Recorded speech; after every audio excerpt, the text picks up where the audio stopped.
What's up, guys and gals? Welcome back to the Nerd Castle for the first episode in our coverage of March of the Living. My name is Splattercat. Happy to have you here today. I decided we did Weekly Indie Newcomer on this last weekend, so if you wanted a brief primer on the game and you wanted to check out what it contains and what it is, that'd be a really good place to start, and I'll go ahead and I'll have the video annotated down below. However, March of the Living is kind of like an FTL type game. It's basically The Walking Dead turned into a video game. You take a character and your job is to walk across the map while trying to accomplish certain objectives, while at the same time trying to avoid becoming a meal for the undead or target practice for bandits. It's a pretty fun, interesting little game, and I wasn't going to do a series on it because we just had the Weekly Indie Newcomer. However, seeing as people like the Weekly Indie Newcomer, and it kind of seemed like an interesting sort of game that piqued a lot of people's interest, I figured I would cut a small series on it. Your average playthrough in this game only lasts like 4 to 5 episodes anyways, and I thought, why not? I can mash that out in an afternoon. So here we are, March of the Living. Let's start the game off because there's going to be a lot of reading and things we need to get done. We can play as Greg. You will unlock other characters later on in the game, each with their own skills, their own starting equipment, and their own objectives. However, for now we have Greg, who is looking for his ex-wife and his kid. He's a pistol expert. He's got a hammer, a flashlight. Starts with 10 HP, 20 pistol bullets. Pretty good all-around starting character. He's not bad. He doesn't start with like a ton of food or anything like that, but he works.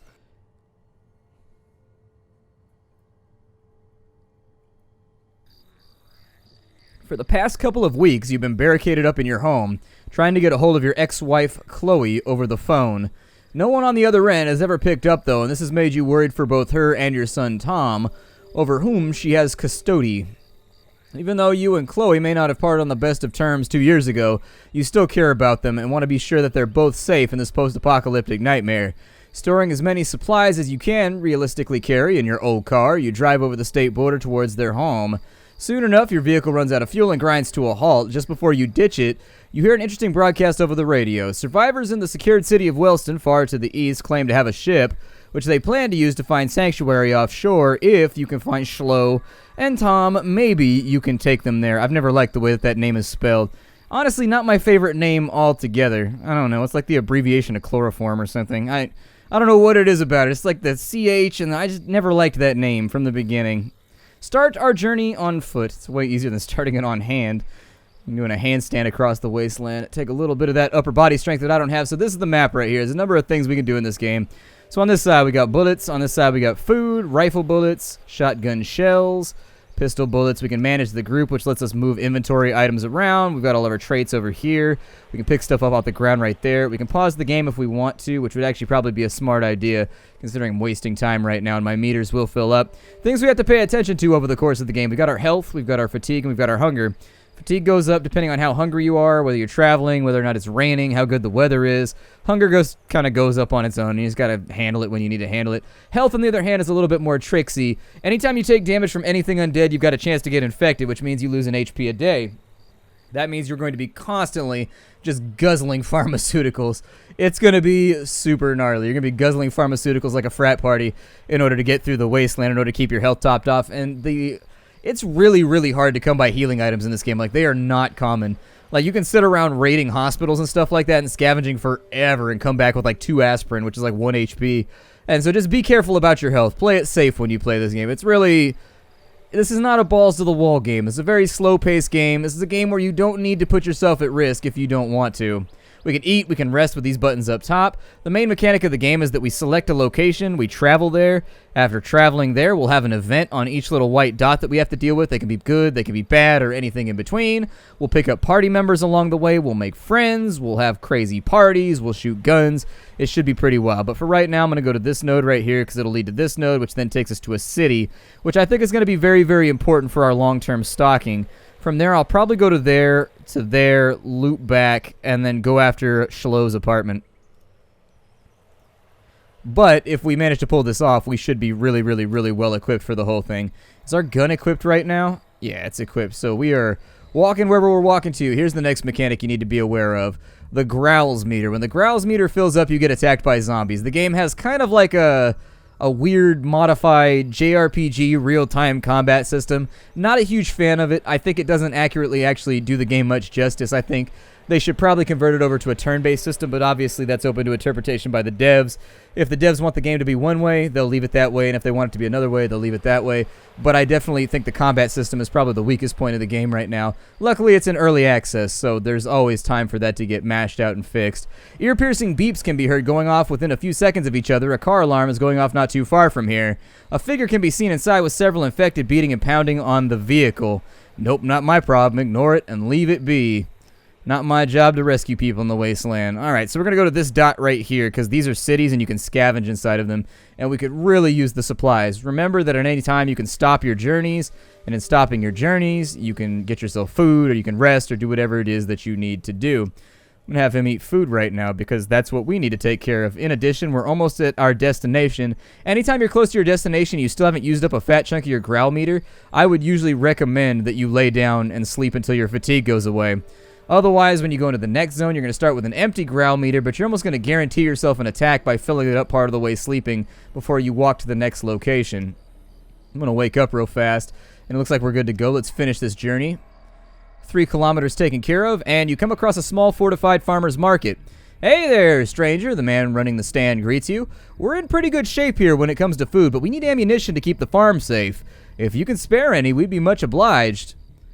I can get 3 pistol bullets for 1 food. Nah, I don't really have anything to trade right here. Now, you'll notice, this is a mechanic that I hadn't talked about. Our character has a flashlight.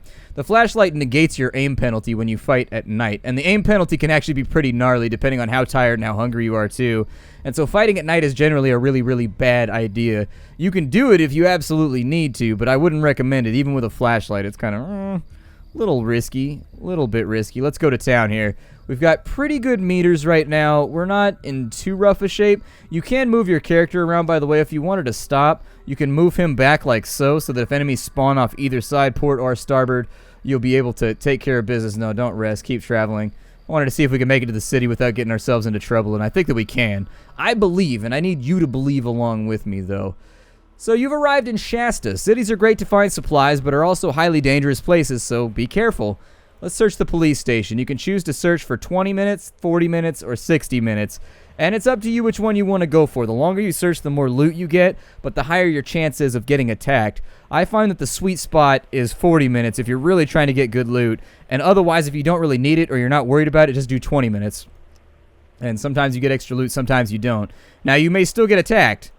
Hey, we got 4 pistol bullets. Perfect, because that's the gun that we have on our old revolver. Our old revolver is not that good, though. I would like to pick up a replacement at some point. The thing about pistols is they don't deal much damage in this game, but they fire quickly, and their ammo is prevalent. And if you get a headshot, the damage doesn't really matter. It's irrelevant. We don't need any medical supplies, so I'm going to search the grocery store. We've got 44% chance. Oh, look at that. They nerfed it. Okay, that's kind of interesting. So they've made it, the last time I played the game, in fact 2 days ago when I recorded Weekly Indie Newcomer, it was a little bit different. And so, well, I don't know if they nerfed it if it's so much like a horizontal thing. So anyways, it looks like the more time you spend in the city, the greater your chances of getting attacked. It looks like they lowered it on the high end because it used to be 60% for 60 and it used to be 40% for 40, but they raised it on the lower end. I think this is actually the better deal right here. We're getting 20 extra minutes for 3%, so I'm going to do that and see what comes out the other end. Hey, we completed it without being noticed, and wow, what a day for us. We got ourselves shotgun shells, food rations. We got ourselves a rusty rifle. Not too terrible. We'll use it as trade fodder if we can't use it for anything else. We got ourselves a police baton. I don't know if it's worth it. If we search, yeah, we got 70% chance right there, so we'll search the drugstore for a little while. We might get something out. We got a first aid kit, which is actually one of the best healing items you can possibly get. Sells for a huge amount if you can get it to like a trade station and turn it in. It's a pretty good little item right there. Let's go to the next city. Actually, I might be able to loop around. We've already got the stuff we need. I'm going to err on the side of extra supply. I'm going to go after some more food over here. It's not that long of a trip. Let's go ahead and stop off. I'm going to eat some food right now. The journey looks like it's going to go fairly well. I'm going to stop her right there, and we're going to rest for just a couple minutes. We're going to check for holes in our eyelids. for about, oh, I don't know, 2-3 hours. Just a little nap time. I don't know why he's sleeping in the middle of the road with a fire. I'd be trying to conceal myself like crazy if I was in this situation. I don't trust nobody in an apocalypse. Everybody's going to be trying to take everything from you. It's going to be ugly. We'll do the police station for 25 minutes because we could use the ammunition. And we've been attacked. We've made too much noise while scavenging. I think the yellow ones are faster, by the way, so watch out for them. When we attack, we've got the ability to go for headshots or the body shots. Headshots are a better plan, but they've got lower accuracy, I think. Yeah, but they one-shot the enemy. So hopefully we can get somebody in here. There we go. So there's one kill. I'm going to sneak on back this way, and we're going to go after the faster ones. Oh, missed that shot. Okay, so that's funsies. No, let's start right there. He still adjusts, which is kind of a weird mechanic whenever you stop. But what we'll want to do now is we want to manage the group. We'll put it in pause. You can actually active pause and whatnot. So that gives you fatigue. That gives you no fatigue. It's got a hit chance modifier, though. So that's more accurate. The attack delay is faster. So this attack's faster, and it's got a higher hit chance, but it causes fatigue. I'm going to go with the hammer instead. Anytime I have a low amount of enemies, I actually just try to take them out with melee. It'll make your life easier. Now that little red crosshair, you got to watch out for it. Little red crosshair means that the enemy is beaded in on you. And that means they're now going to start biting you, which is not so great of a good thing.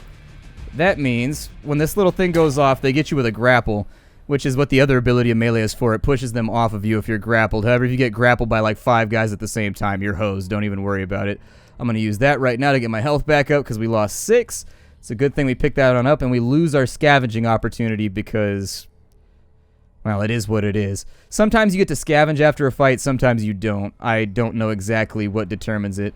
We got nothing from that place, which means that we definitely need to do the apartments. I'm going to try and keep it to a low amount of time just because getting into a fight almost automatically makes it. Oh, we got a fishing rod, so that's pretty good. That might help out. I don't think I've ever had a fishing rod before. What the fishing rod does, the fishing rod gives you extra options when you go to like certain hunting camps and stuff like that. We're going to walk back this way because I think it's a faster way to Schlo's apartment. I'm calling her Schlo. You can just deal with it. Calm down. It's fine. It looks like it's pronounced that way anyways. Chloe. It's Cello. You can search the hospital because we haven't been there yet, but I'm not going to worry about it. Instead, we're going to cut out this way. Then we're going to go to that town right there. After going to that town, we're going to try and cut into the apartment complex. We're definitely going to get an attack here. So let me equip the old... Actually, I'm going to get the rusty rifle because I don't want to waste my pistol bullets. And we're going to reload this guy right here. The rifles, they shoot really slowly. That one's kind of busted up, too. That's kind of a risky prospect right there. I don't know if I like it or not. Let's stick with the pistol for right now. I think it's going to work out best for us. Hopefully we get a fishing event. You get a fishing event sometimes. It allows you to fiddle around with that. So we'll move him over to here. You can press the number keys in order to move people around. I may alternate sort of out and in depending on what I feel like doing. No, don't rest. We just need to get to the next town. Yep, we got attacked. Shit. Although it looks like it's only 1 Zed, which is not bad. 1 Zed is not terrible.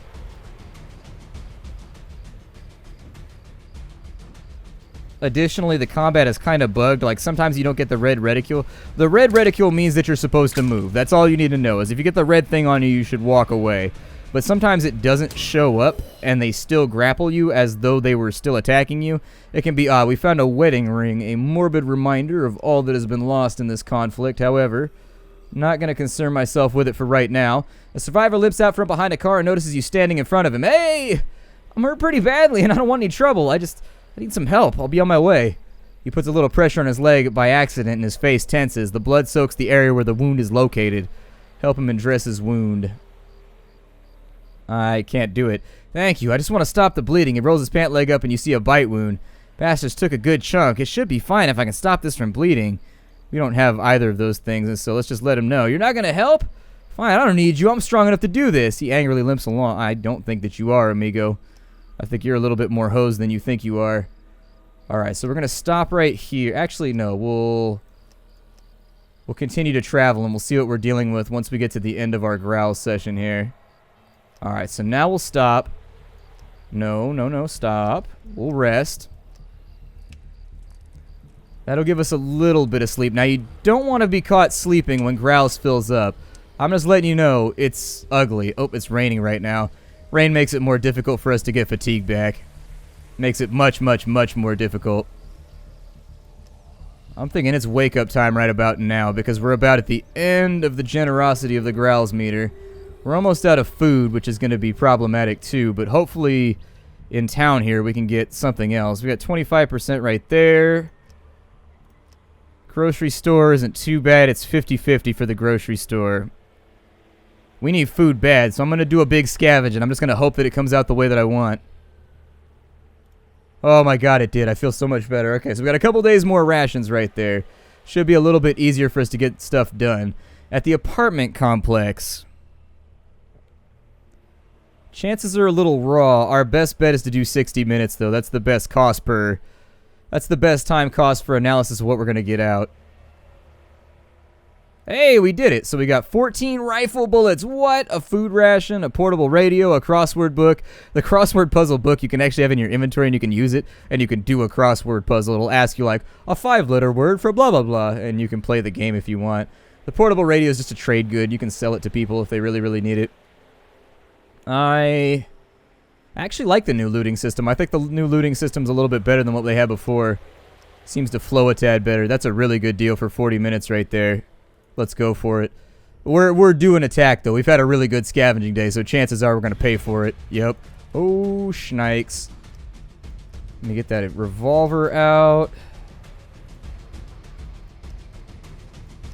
Actually, it kind of depends how talented I want to be here. If I can kill a couple of these with the hammer before they get near me, we might be alright. Oh, no. Yep, you need to walk. Go somewhere else, please. Alright, there's our hit. Oh, I don't have him. There's a kill. We may have to break out the pistol. I got him lumped up. So what you can do sometimes is if you get attacked by 2 on this side and 2 on this side, sometimes if you get lucky, you can kill the 2 with melee before they can get in on you.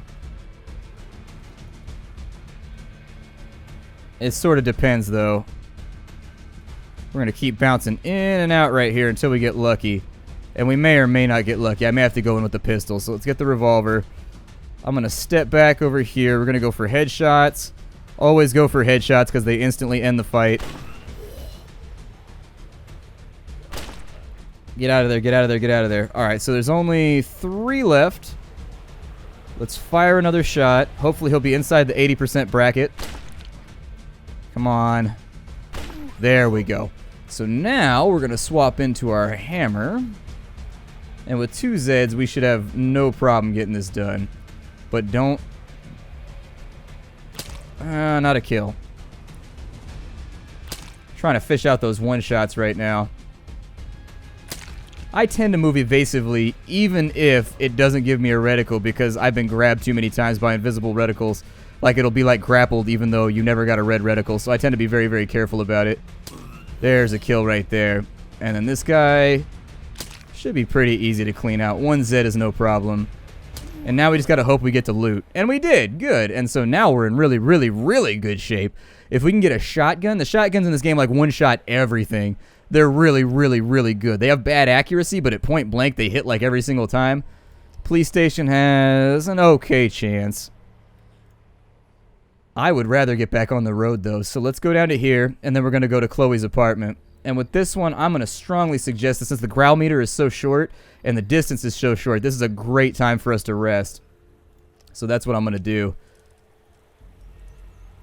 This is a really fantastic time to rest. Sometimes the growl meter just doesn't go up, too. That's the other thing you need to watch out for, is that sometimes it just doesn't function, and so you don't get attacked by anything. And that's the best time to just top up the hell out of your fatigue meter and make sure that everybody's evened out.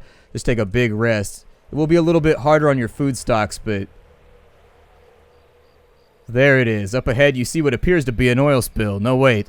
It's moving. The road is covered in crows. There are a lot of dead bodies in the area. The crows are feasting on them. There could be good loot, if the crows don't bother you. Let's scare them. Will you scare the crows off? Let's throw rocks at them. You throw a couple of rocks and they fly off. The valuables of the corpses are yours for the taking. All the loot is yours. 23 shotgun shells? Oh my god, my life is so good right now. A rusty rifle. I don't really need the rusty rifle, so we've got so much good stuff right now. This is going to be a good playthrough, I can tell already. If we play this one right, we should be good to go. Do I have the gun equipped right now? Before you do this next event with Chloe, you should always have your gun equipped and reloaded. Just spoiler alert, you should definitely do this. Otherwise, it's gonna cost you. On the road again, just can't wait to get on the road again. Got my stomach flashlight shining on the road. You arrive outside your ex's apartment, carefully entering the front lobby through the shattered glass of the front door. You keep an eye out for infected as you make your way to the 3rd floor. To your dismay, you find fresh blood sprayed across the walls in a macabre display, matching the cordite smell and mix of human and rotted corpses throughout the building. This place must have fallen recently, making you fear the worst for your ex-wife and child. You sneak over to the door of Chloest's apartment and listen carefully. You're alarmed to hear pottery smashing to the ground. Someone inside must be looting the place, or maybe it's some infected that got stuck inside. You're not really sure, but it's a cause for concern.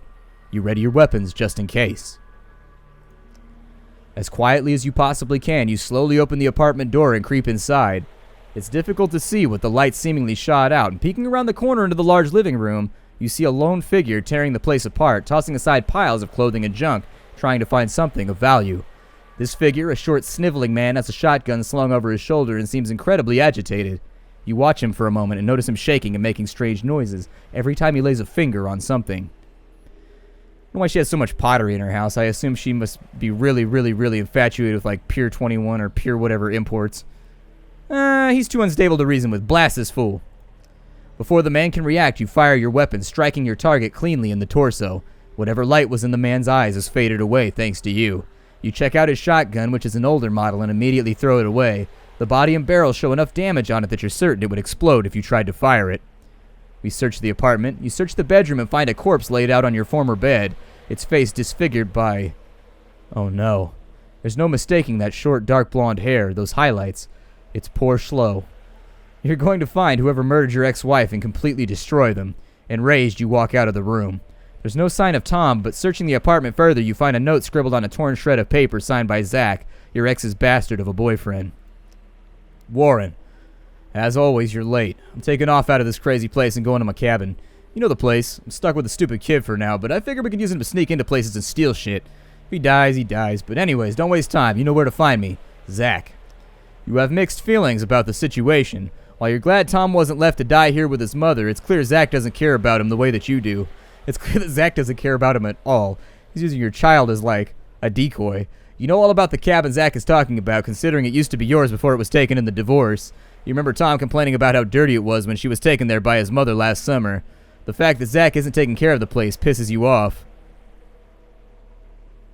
Alright, well, we head to the old cabin. It's in Zone 3. You don't know where Zone 3 is. We click on the map. We got to go across 3 of these right here. It's been 30 minutes to go from here to here, and so this could technically be a long series if we can't make it all in one episode. However, for now, I think I'm going to break off the episode right here. My name is Splattercat. Thank you for joining me in the next episode, the first episode of March of the Living. I hope you're enjoying the game so far. I will bring up more for you, considering Man of War has been having some technical issues. I may put it on hold while I get this sorted out. My name is Splattercat. I will see you all later. March of the Living will be down below in the description if you wanted to get the game for yourself. Be sure to check out the Weekly Indie Newcomer if you wanted to go completely through the first zone. It's a nice little primer, too. I think I explained things a little bit better in that playthrough. Still, bye, everybody. I'll see you later.